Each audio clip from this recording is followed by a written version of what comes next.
Ranch Express Courier Private Limited. Domestic International Cargo. உங்கள் இல்லம் தேடி வந்து கொரியர் புக்கிங் டெலிவரி செய்து தரப்படும். இன்றைய தலைப்புச் செய்திகள். கடந்த 5 ஆண்டுகளில் மட்டும் பொதுத்துறை வங்கிகள் 6.25 லட்சம் கோடி வாராக்கடன்கள் ரத்து. நாடாளுமன்றத்தில் மத்திய அரசு தகவல். பரபரப்பான அரசியல் சூழலில் அதிமுகவின் பொதுக்குழு செயற்குழு கூட்டங்கள். 2500க்கும் மேற்பட்ட உறுப்பினர்கள் பங்கேற்பு. தமிழ்நாட்டில் எஸ்ஐஆர் பணிகள் தீவிரம். பூர்த்தி செய்யப்பட்ட விண்ணப்பங்களை அளிக்க நாளை கடைசி நாள். இதுவரை 6,40,00,000 படிவங்கள் விநியோகம் செய்யப்பட்டுள்ளதாக தகவல். தாவேக மாவட்ட செயலாளர்கள் கூட்டம் நாளை விஜய் தலைமையில் நடக்கிறது.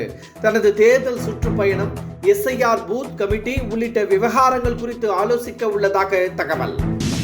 டைரக்ஷனில் ஆர்வம் கொண்டு திரைப்படத்திற்கான கதைகளை எழுதித் தள்ளும் கீர்த்தி சுரேஷ்.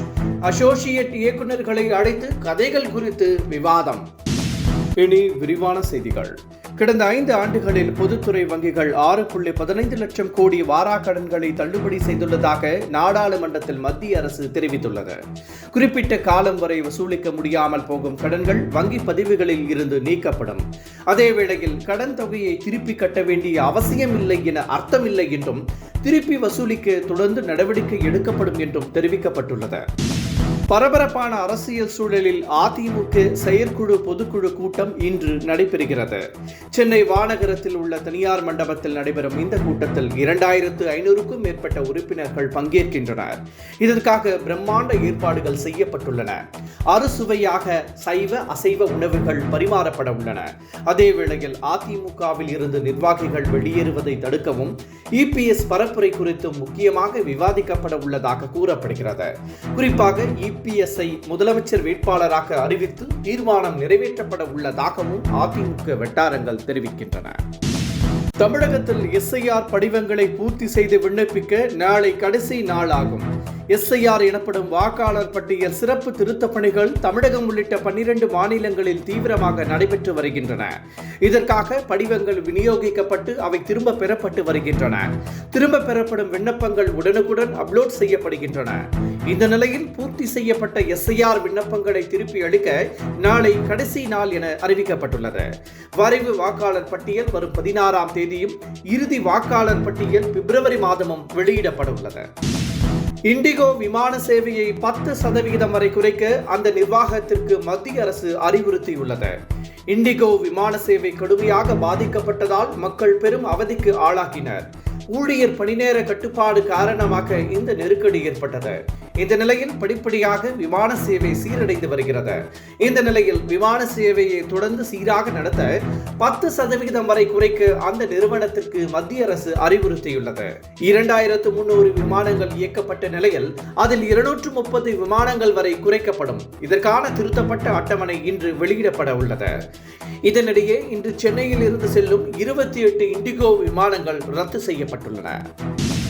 தாவேக நிர்வாகிகள் மற்றும் மாவட்ட செயலாளர்களுடன் நடிகர் விஜய் நாளை ஆலோசனை நடத்த உள்ளார்.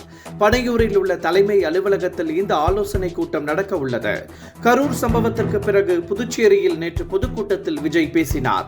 இந்த நிலையில் வருங்கால அரசியல் நடவடிக்கைகள் குறித்து விஜய் ஆலோசிக்க உள்ளார்.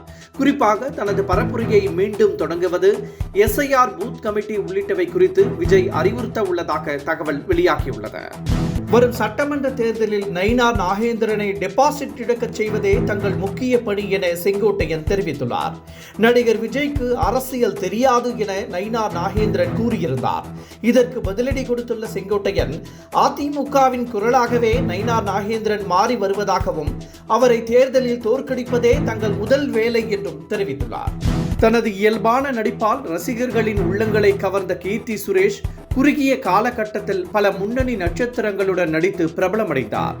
இந்த நிலையில் அவர் தனக்கு டைரக்ஷனில் ஆர்வம் உள்ளதாகவும், இதற்காக பல கதைகளையும் திரைக்கதைகளையும் எழுதி வருவதாகவும் கூறியிருந்தார். இந்த நிலையில் இந்த கதைகள் பற்றி பிரபல அசோசியேட் இயக்குநர்களுடன் கீர்த்தி சுரேஷ் கதை விவாதம் நடத்தி வருகிறார். ஆபரண தங்கத்தின் விலை மீண்டும் உயர்ந்துள்ளது. சென்னையில் ஒரு சவரன் ஆபரண தங்கம் 240 ரூபாய் உயர்ந்து 96,240க்கு விற்கப்படுகிறது. ஒரு கிராம் தங்கம் 30 ரூபாய் உயர்ந்து 12,030 ரூபாய்க்கு விற்பனை செய்யப்படுகிறது. கடந்த 10 நாட்களுக்கு மேலாக ஆபரண தங்கத்தின் விலை 96,000க்கு கீழ் சென்ற நிலையில் தற்போது மீண்டும் உயர்ந்துள்ளது. இதனால் நகை பிரியர்கள் அதிர்ச்சி அடைந்துள்ளனர். Branch express courier private limited domestic international cargo உங்கள் இல்லம் தேடி வந்து கொரியர் புக்கிங் டெலிவரி செய்து தரப்படும். என்றும் உங்களுடன் மை இந்தியா. முக்கிய செய்திகளை உடனுக்குடன் தெரிந்து கொள்ள சப்ஸ்கிரைப் பண்ணுங்க, பெல் பட்டனை பிரஸ் பண்ணுங்க. என்றும் உங்களுடன் மை இந்தியா.